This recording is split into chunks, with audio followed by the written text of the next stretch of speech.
दोस्तों आप सभी का बहुत बहुत स्वागत है हमारे चैनल में। इस वीडियो के अंदर अभी हम लोग साइंस यानी विज्ञान इससे रिलेटेड इम्पोर्टेंट 40 क्वेश्चन देखने वाले हैं जो कि आपके आने वाले एग्जाम से railway, group D, NTPC, SSC, UP police और आने वाले सभी प्रतियोगिता परीक्षा के लिए काफ़ी इम्पोर्टेंट है। तो आप इस वीडियो को बहुत ध्यान से लास्ट तक देखिए। चैनल पर आया है तो चैनल को सब्सक्राइब कर पास में जो घंटे का निशान है उसे भी ऑन कर दें, ठीक है। और ये टोटल 40 क्वेश्चन है। आप इनमें से कितने क्वेश्चन जो है सही कर पाते हैं अपना स्कोर कमेंट बॉक्स में ज़रूर बताएं। तो देखिए यहाँ पर हमारा पहला क्वेश्चन है, नाभिकीय विखंडन के दौरान श्रृंखला अभिक्रिया को नियंत्रित करने के लिए न्यूट्रॉनों का अवशोषण करने के लिए प्रयुक्त दो तत्व हैं। तो देखिए प्रयुक्त दो तत्व हैं बोरान और कैडमियम, ठीक है। नाभिकीय विखंडन के दौरान श्रृंखला अभिक्रिया को नियंत्रित करने के लिए न्यूट्रॉनों का अवशोषण करने के लिए प्रयुक्त दो तत्व कौन से हैं? तो ये बोरान और कैडमियम है, ठीक है। आंसर हो जाएगा ऑप्शन ए। क्वेश्चन नंबर 2 है, निम्नलिखित में से कौन सा कोशिका अंग पादप कोशिका में पाया जाता है किंतु पशु कोशिका में नहीं पाया जाता है? तो देखिए करेक्ट आंसर ऑप्शन ए हो जाएगा क्लोरोप्लास्ट, ठीक है। क्लोरोप्लास्ट जो है ये पादप कोशिका में पाया जाता है किंतु क्लोरोप्लास्ट जो होता है ये पशु कोशिका में अनुपस्थित होता है, ठीक है। इसके अलावा यदि हम बात करें क्लोरोप्लास्ट की तो ये एक हरे रंग का लवक है और इसकी खोज किस वैज्ञानिक ने किया था? तो देखिए इसकी खोज जो है सिम्पर ने किया था, ठीक है। आपको याद रखना है किसने किया था, सिम्पर ने। क्वेश्चन नंबर 3 है, पृथ्वी कितनी पुरानी है इसका निर्धारण किस प्रकार किया जाता है? तो देखिए पृथ्वी कितनी पुरानी है इसका निर्धारण जो है ये रेडियोमेट्रिक काल निर्धारण के द्वारा किया जाता है, ठीक है। आंसर हो जाएगा ऑप्शन बी। इसके अलावा यहाँ से एक और क्वेश्चन पूछा जाता है कि जीवाश्मों की आयु का पता लगाने के लिए, मतलब जीवाश्मों की आयु का पता जो है किस विधि के द्वारा लगाया जाता है? तो ये कार्बन डेटिंग विधि। आपको याद रखना है कौन सा, कार्बन डेटिंग विधि के द्वारा जीवाश्मों की आयु का पता लगाया जाता है। जबकि पृथ्वी और चट्टान जो होते हैं उसको यूरेनियम डेटिंग विधि, जिसे रेडियोमेट्रिक काल निर्धारण विधि बोला जाता है, इसी के द्वारा लगाया जाता है। क्वेश्चन नंबर 4 है, अपराधी को पहचानने के लिए फॉरेंसिक विभाग निम्नलिखित में से किस तकनीक का प्रयोग करता है? तो देखिए फॉरेंसिक जो विभाग होता है तो ये अपराधी को पहचानने के लिए डीएनए फिंगरप्रिंट का प्रयोग करता है, ठीक है।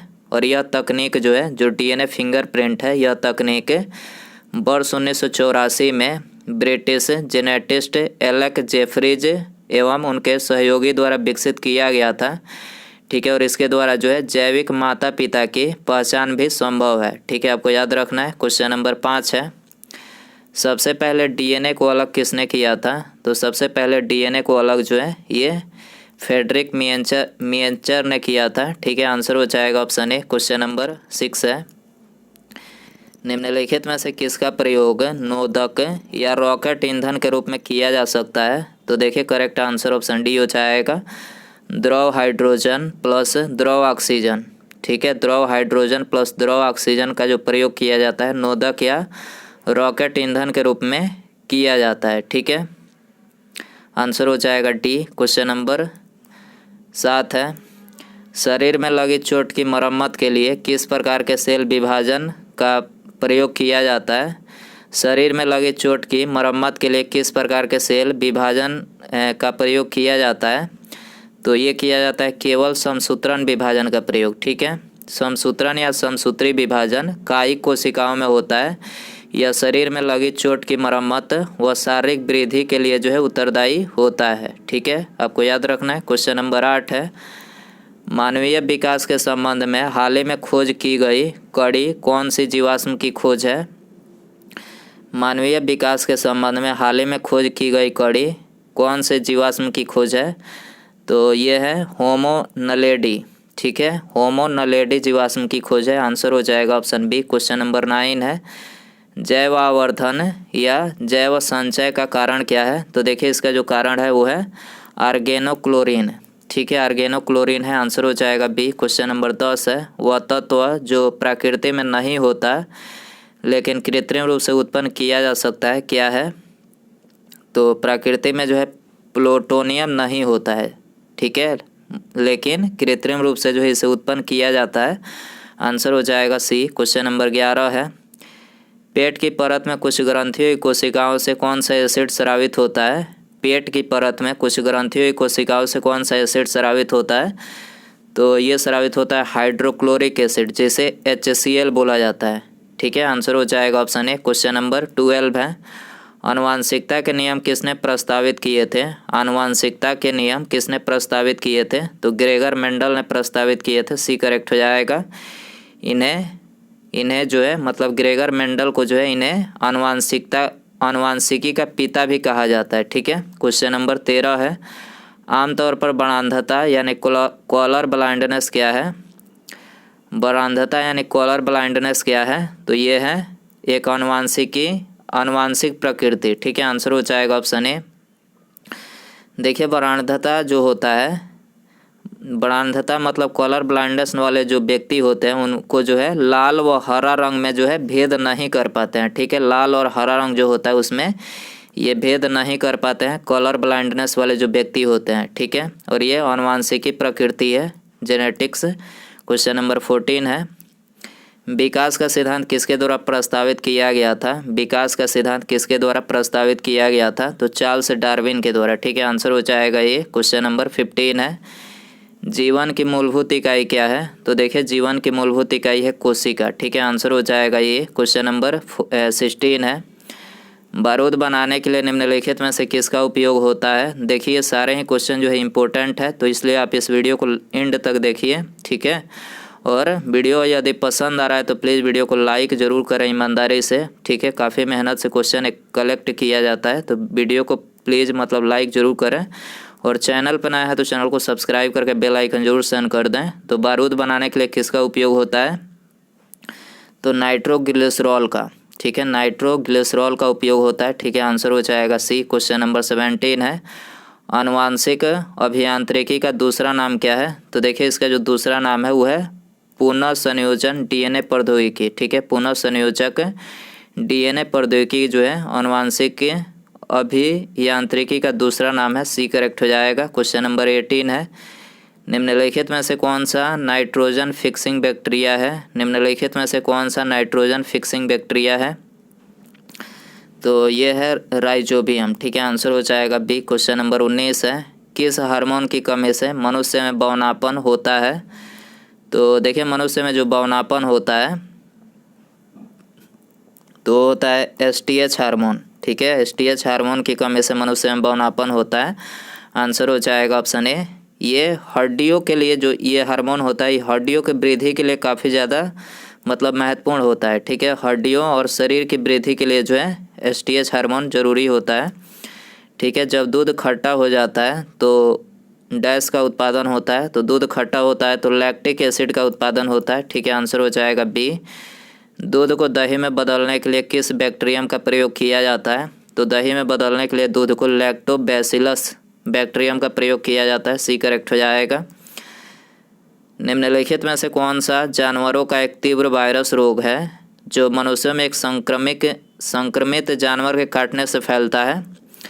तो देखिए पागल कुत्ता जो होता है, पागल कुत्ते आपने देखे होंगे, पागल कुत्ते यदि किसी को काट ले तो रेबीज होता है। ठीक है, रेबीज हो जाता है, या मनुष्य को काट ले या फिर किसी जानवर को ही काट ले तो रेबीज एक ऐसी बीमारी है, बहुत ही खतरनाक बीमारी है। ठीक है, ये हो जाता है। ठीक है, आंसर हो जाएगा सी। क्वेश्चन नंबर 23 है, पोलियो वैक्सीन की खोज किसके द्वारा की गई थी? पोलियो वैक्सीन की खोज किसके द्वारा की गई थी?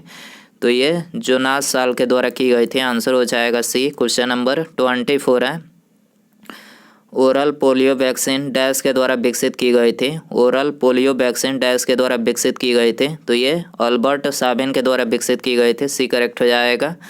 25 है, जीका वायरस किसके द्वारा मनुष्य में संचारित होता है?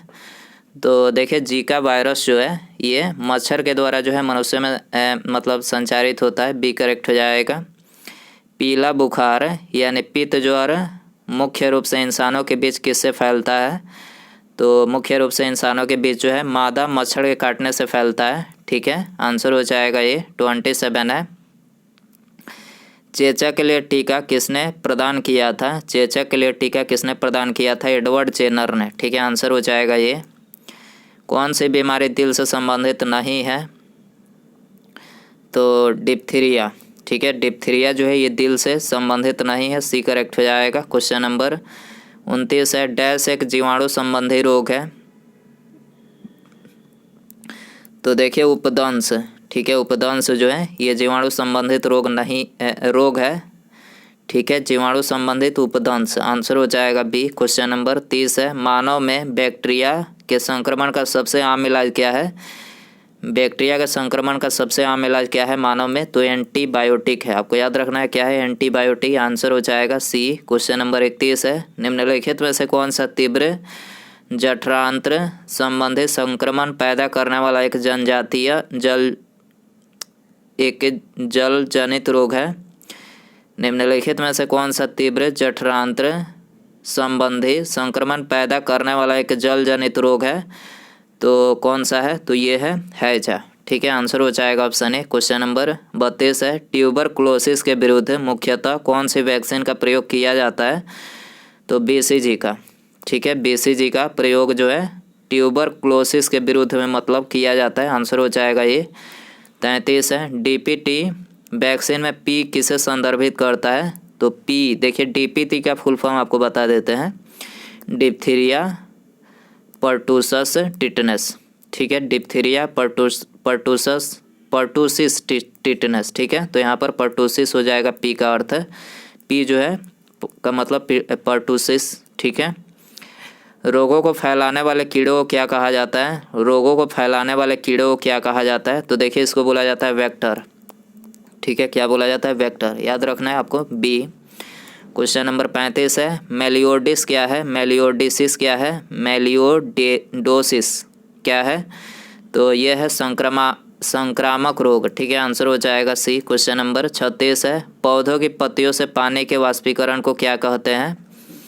पौधे की पत्तियों से पानी के वाष्पीकरण को क्या कहते हैं? तो देखिए इसको जो है ट्रांसपीरेशन कहते हैं, ठीक है। आंसर हो जाएगा ये। क्वेश्चन नंबर 37 है, जियोट्रॉपिज्म क्या है? जियोट्रॉपिज्म क्या है? तो ये है गुरुत्वाकर्षण की प्रक्रिया के रूप में पौधों की वृद्धि, ठीक है, गुरुत्वाकर्षण की प्रतिक्रिया के रूप में पौधों की वृद्धि है जियोट्रॉपिज्म, ठीक है। आंसर हो जाएगा ऑप्शन ए। क्वेश्चन नंबर 38 है, सर जगदीश चंद्र बोस द्वारा पौधों में वृद्धि को मापने हेतु निर्मित उपकरण का नाम क्या है? तो देखिए इस उपकरण का नाम है क्रेस्कोग्राफ, ठीक है। पौधों की वृद्धि किसके द्वारा मापा जाता है? क्रेस्कोग्राफ के द्वारा, ठीक है। सर जगदीश चंद्र बोस के द्वारा ये निर्मित किया गया था उपकरण। आंसर हो जाएगा ये। क्वेश्चन नंबर 39 है, पौधों में पाया जाने वाला नीला, बैगनी या लाल फ्लोनोइड वर्णक किसकी उपस्थिति के कारण होता है? पौधों में पाए जाने वाला नीला, बैगनी या लाल फ्लोनोइड वर्णक किसकी उपस्थिति के कारण होता है? तो ये होता है एंथोसाइनिन, ठीक है, एंथोसाइनिन उपस्थिति के कारण होता है। आंसर हो जाएगा बी। क्वेश्चन नंबर 40 है, पौधों में रोग के अध्ययन और जिस तरह से पौधे संक्रामक का प्रतिरोध या सामना करते हैं उसे क्या कहा जाता है? तो उसे बोला जाता है फाइटोपैथोलॉजी, ठीक है, फाइटोपैथोलॉजी बोला जाता है। पौधों में रोग के अध्ययन और जिस तरह से पौधे संक्रामक का प्रतिरोध या सामना करते हैं उसे क्या कहा जाता है? फाइटोपैथोलॉजी, ठीक है। आंसर हो जाएगा सी। क्वेश्चन नंबर 41 है, निम्नलिखित में से किसका उपयोग परमाणु भट्ठी यानी रिएक्टर में शीतलक की तरह प्रयोग किया जाता है? तो परमाणु भट्ठी में शीतलक की तरह जो है ये जल का प्रयोग किया जाता है, ठीक है। आंसर हो जाएगा ऑप्शन ए। तो दोस्तों ये थे 41 जो है साइंस के क्वेश्चन। आई होप कि ये वीडियो पसंद आया रहेगा आपको और आप इन में जो है अपना स्कोर अच्छा किए होंगे। तो आप अपना स्कोर कमेंट बॉक्स में बता सकते हैं कितना स्कोर आपने किया आप 41 क्वेश्चन में से, ठीक है। तो मिलते हैं अगले वीडियो में। नमस्कार, जय हिंद, जय भारत।